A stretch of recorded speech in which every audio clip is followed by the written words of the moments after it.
If you are a regular listener of this program, you know that I am completely opposed to Christians drinking alcohol. Recently, I came across an article written by Brother Bill Boyd that I'd like to share some insights from today.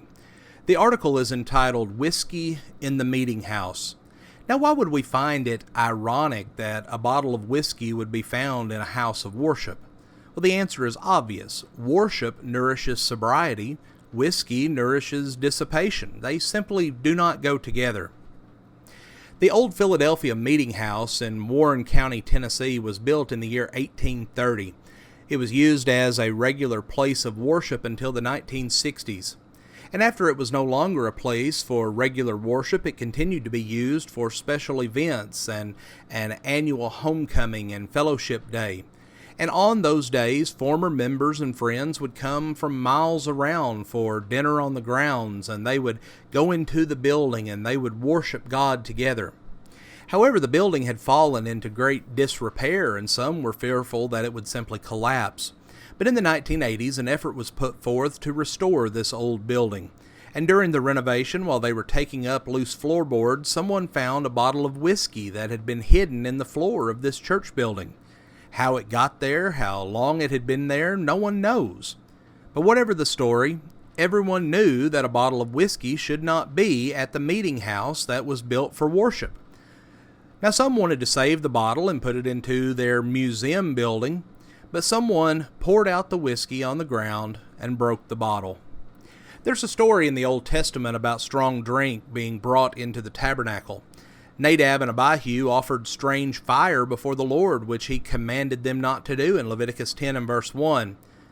It was not fire that the Lord had specifically forbidden. It was simply fire he had not authorized. By telling Nadab and Abihu what fire to use, all other fire was excluded.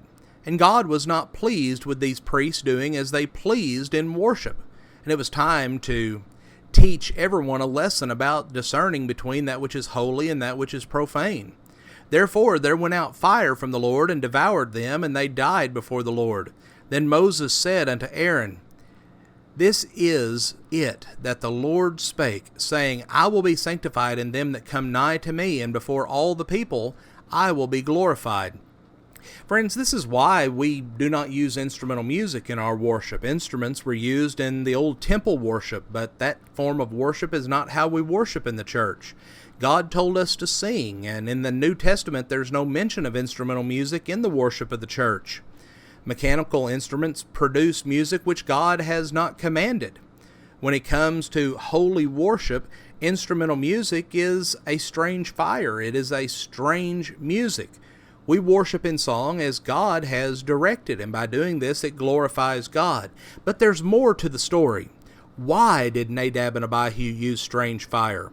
Was it a deliberate act of rebellious self-will, or were they neglectfully careless in their discernment? Well, perhaps it was more of the latter.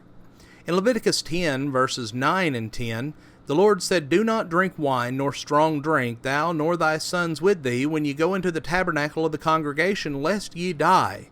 It shall be a statute forever throughout your generations, and that ye may put difference between holy and unholy, and between unclean and clean.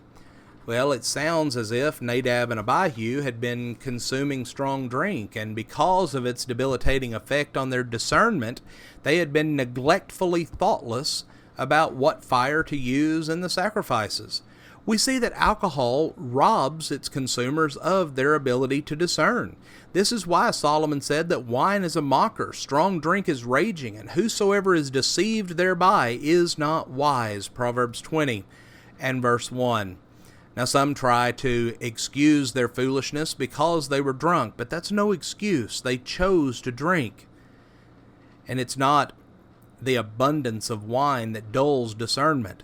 It's the first drink or two that does that. Friends, strong drink is still raging.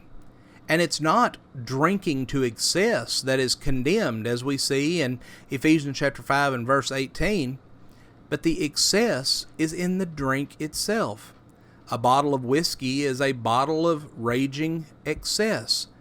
And if you find a bottle of whiskey, you would do well to follow the pattern, as they did in Tennessee, to pour it out and to break the bottle on the ground.